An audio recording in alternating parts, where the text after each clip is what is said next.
Hi, everyone. Welcome to another episode of Quality QuaranTIME.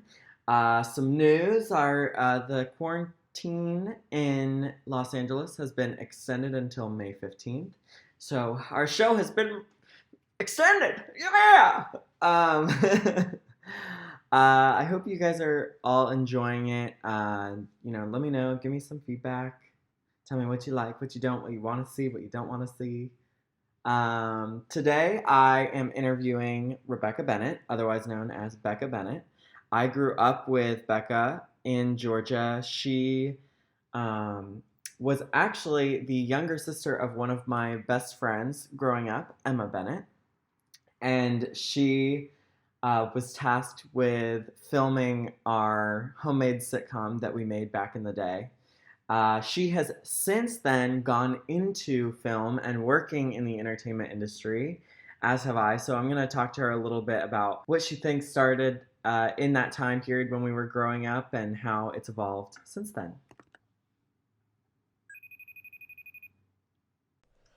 Hello! Hi! What is up? Oh, not much. Just hanging out. Um, I was just talking about our quarantine in Los Angeles has been extended to May 15th. Um, you guys still don't have any official? Well, I live in the city of Atlanta, so Sure. our mayor did an official stay at home. I think Kemp did, but maybe for like a week or something. I don't think he's gonna probably extend it. Right. I think the mayor will. So Sure, sure, sure. it's a It, little different, city of Atlanta versus Georgia. yeah, I feel like you're on like a little island, and Yeah. what's been really interesting for me is that like I feel like this time period has really made me realize how much we look to leadership in like times like this.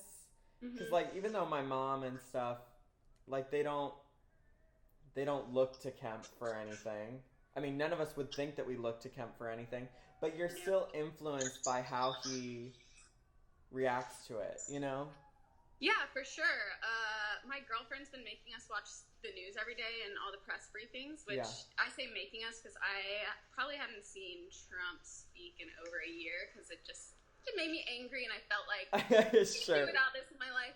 Yeah. Um, You're so it brave for has. doing it during. This is the time when I've been like avoiding it. Yes. Well, here's the thing. I'm quarantining in a studio apartment. Okay. My girlfriend wants to watch the news every day, Okay. so I let her do that. So I can't. It's very important to her. I hate it. Okay. But she's also watching movies like Contagion and documentaries about plagues. Mm. She's like diving in, whereas I'm like, I want to watch like Real Housewives. I want to watch dumb stuff. Yes. I But yes, I'm it's much been interesting. I'm much more that vein. Good for you for living in a studio. Can I see your place? Yeah, actually, I was excited for this part because I like my apartment. So I live in an old high school. Okay. It's a studio apartment. You can see kind of the classroom windows. It was built during the New Deal in the 20s. Here's my girlfriend Okay. cooking. Hi. Hey, Nice to meet you. meet Nice to you. meet you. You guys do your thing. I'm just making some beef noodles. Show me what you're making. Beef noodles?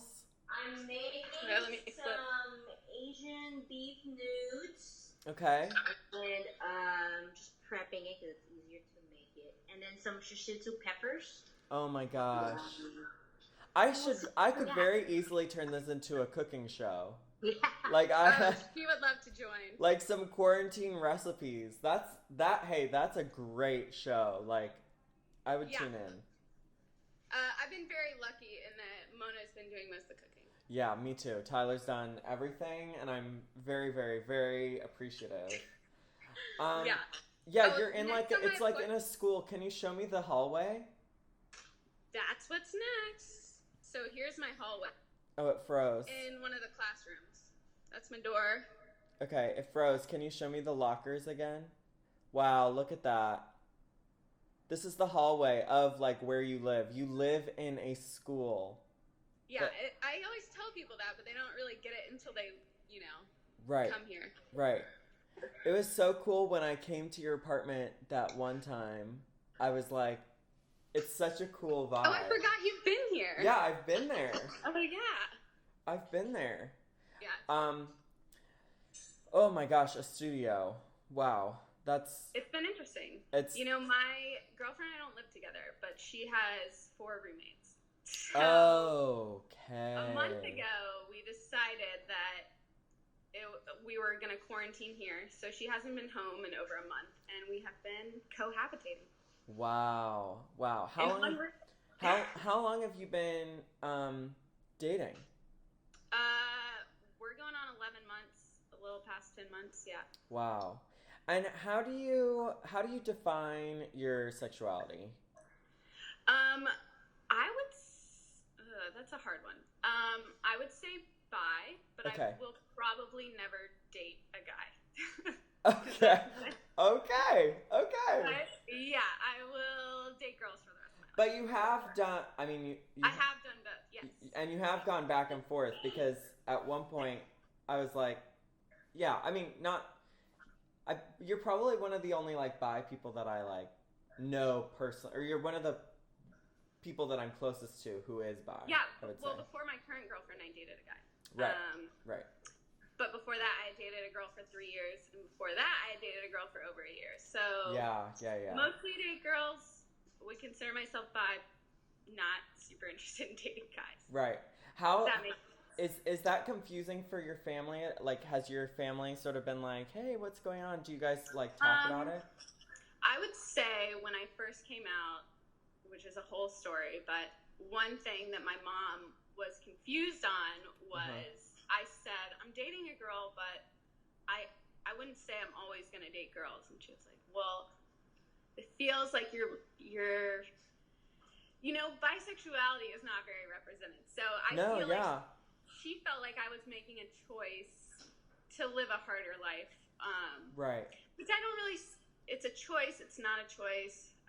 It's kind of a complicated topic. I would say I'm bisexual, but mostly homo-romantic. You know, I don't really. I don't date guys as well as girls. Right. Okay. Yeah, yeah, yeah, yeah. And that's something that you've discovered like through I mean for all of us the dating process is like a trial and error of like Yes, seeing it's what been works. very. In 2 years I might define my sexuality different, but yeah, I feel like I'm always just discovering, how to define myself, and it's always been kind of a struggle. I like to say gay just a lot, but I Yeah. do guys, so then that was hard. Right, right, right. Did you Yeah. always did you always when did you come to the realization that things were different for you? Did you always know growing up or was there like a Um, I wouldn't say I always knew growing up. yeah. I would go to sleep sometimes and pray to God, even though I'm not religious, and I'd be like, please don't make me gay. I'd be Wow. like, please, like, whatever, which I don't think a lot of straight people do that. So No. I I don't mean, know. yeah, I guess you Maybe. actually I've never asked. That's a good question for straight people. Yeah. Respond I in the don't have any comments, here you that I guys. can ask. But yeah. Yeah. So I would always, at night I'd think like, what if I'm gay? And I'd be like, please don't make me gay. Right. But then in high school I dated a guy who I really liked. And Uh-huh. so I thought, okay. I remember thinking, I won. Like it Yeah. didn't get me. Right. And Oh no. I was like, not gay. Because I just really never knew, and I always felt uncomfortable when my friends would say like, oh, this guy's so hot or something. I just never really felt that way towards guys. Uh-huh. But I wasn't overtly, into girls either. So Mhm. Mhm. then in college, my junior year, I moved in with my roommate was gay, very openly lesbian, like so open, very involved. And I thought like, she's just my roommate. And I remember my friends asking like, what if, she makes a move on you? And I was like, that's not gonna happen. It didn't. But Right. I remember thinking like, oh, I'm open, like my roommate's gay, I'm down with the gay community. And then I met one of her good friends, and I was like, this girl is so cool. I was like, I want to be her friend. Uh-huh. And then like a week later, I was like, I want to be like her best friend. Like she's so cool. Uh-huh. And then a week later, I was like, oh, this is right. I remember going to sleep like thinking about her, being like, why am I thinking about her? Yeah, like, yeah. all the time. And I knew I had a crush on her. And then 2 months went by, and then finally we got together, and that was my first girlfriend. But yeah, for about 2 months, I was like, I don't. Wow. And then it was easy, yeah. And when you look back at that time period when you were, as you say, laying in bed saying, please don't make me gay, please don't make me gay, where do you think that those ideas were coming from? Like, of not wanting to be gay? Well, it was just, we grew up in the South, and I felt like being gay it wasn't people hated gays. It was more like people made fun of them. It was more like a joke. Yeah, it was a joke. It was a joke if you were gay. And especially like, having friends that were girls, being lesbian was very like, being a gay guy almost was so difficult in its own respect, but some girls thought it was cool, some girls were like, oh, a gay best friend, but a lesbian like had a different connotation. That was like, you're weird. Yeah. And I already, I was a very chubby kid. I was a huge tomboy. Yeah. I wore like knee-length, shorts and shirts, and yeah. I just want to be any more different than I already felt. And your sister was that way too. Your sister was my sister was that way. Yeah. She was a huge tomboy. Well, we both were, People learn makeup from their older sisters. I don't know that my sister wears makeup to this day. Right. So I always felt a little weird. And yeah. I just didn't want to be even more weird. I just wanted to fit in a little bit more than I did. Yeah. You don't feel like you fit in? When I was a kid. Yeah. I mean, I was very overweight. You weren't very overweight. We'll show pictures in a little bit. Okay. It's fun talking to people about our childhood because yeah, I don't remember you being overweight. I was very chubby, and I started dieting when I was like 9 years old. Wow. Which has its own set of issues. I did not know that. Yeah. Oh my God, Mona is like frying stuff. I don't know if you can hear it. Yeah, it's fine. Okay. I'll go into the bedroom. Yeah. Bedroom. There's no door. There's no door. Yeah, so, I don't know, I always felt weird. I was a different weight. You don't remember me being chubby, but I was very chubby. Wow. Yeah, so.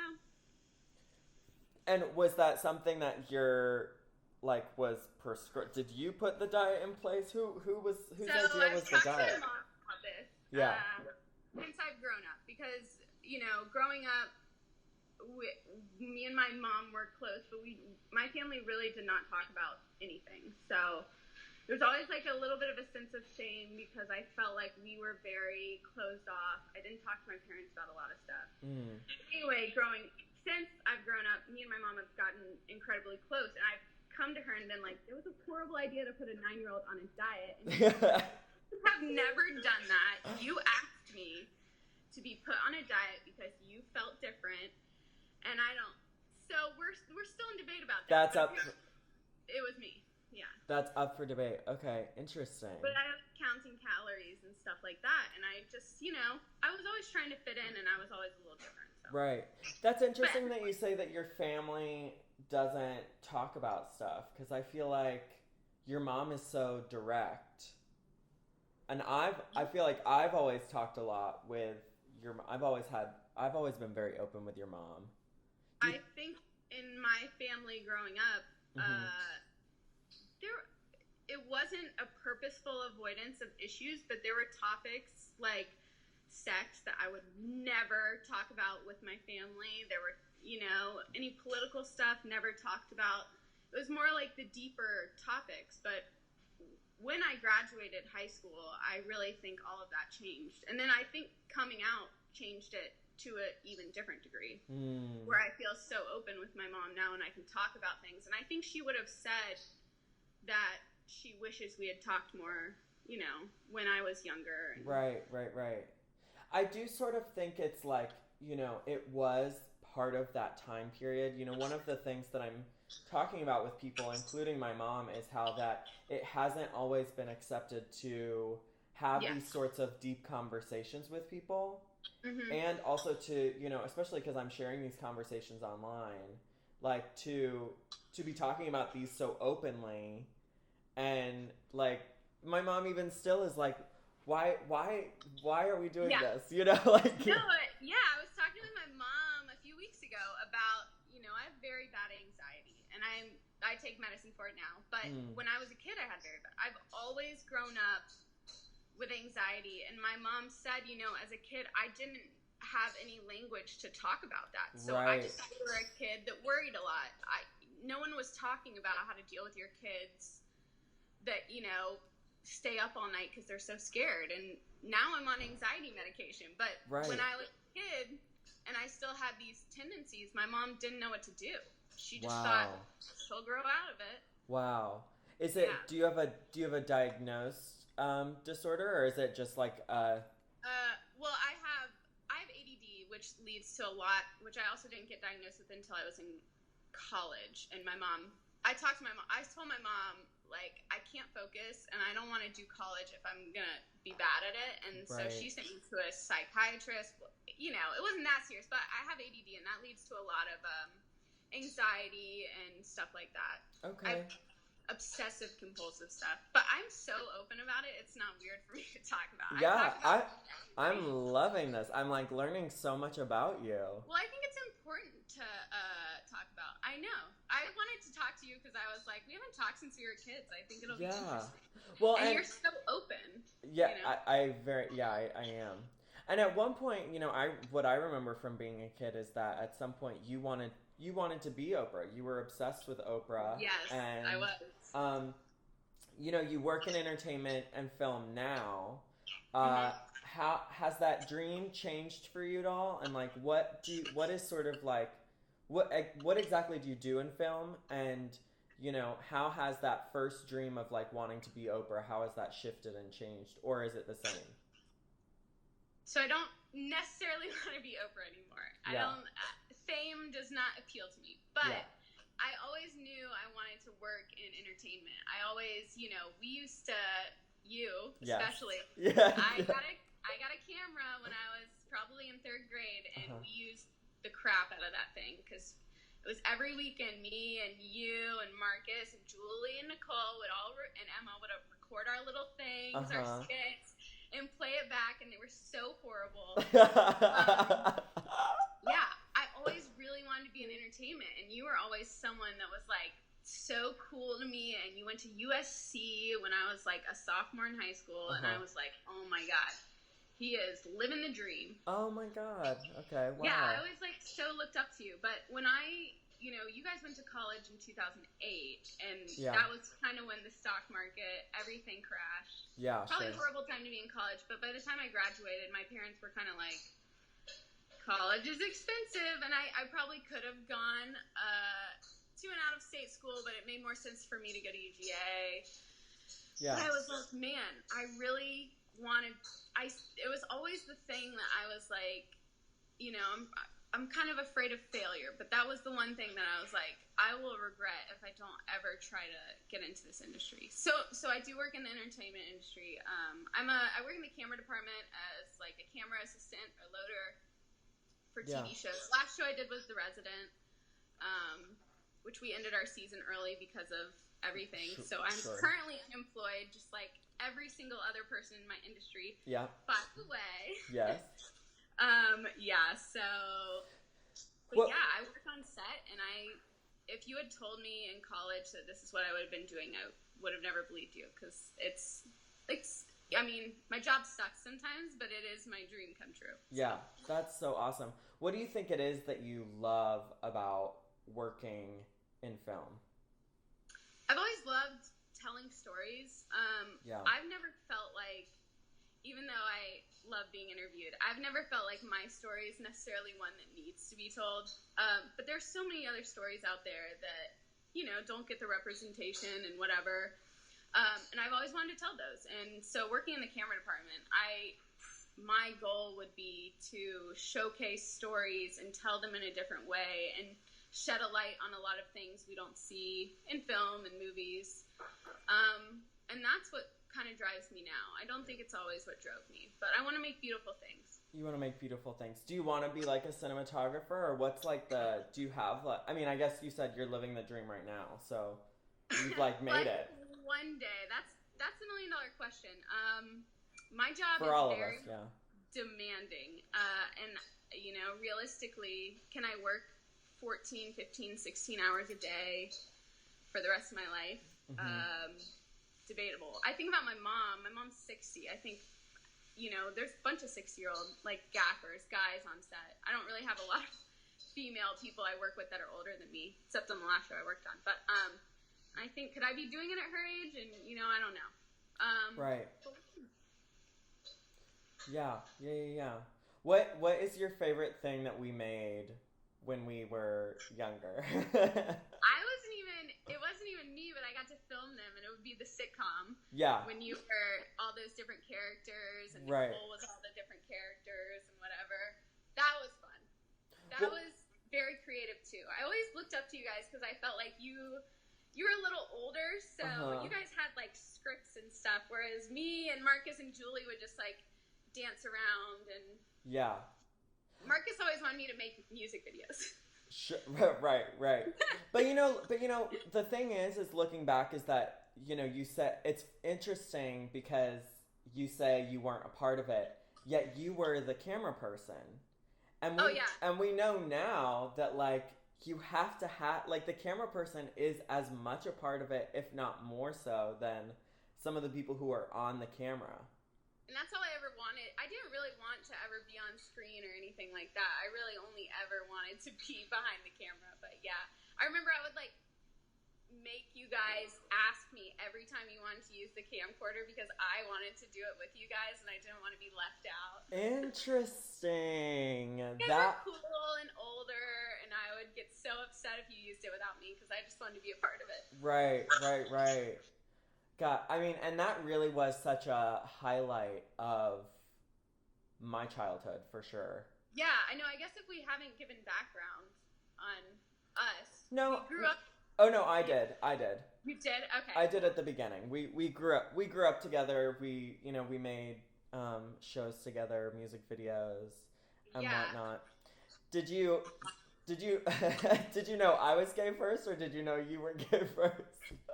Well, everyone always, that's the difference, is that when I came out to my family, I don't think anybody expected it. And I feel like for a while it was always like, Alex is straight now.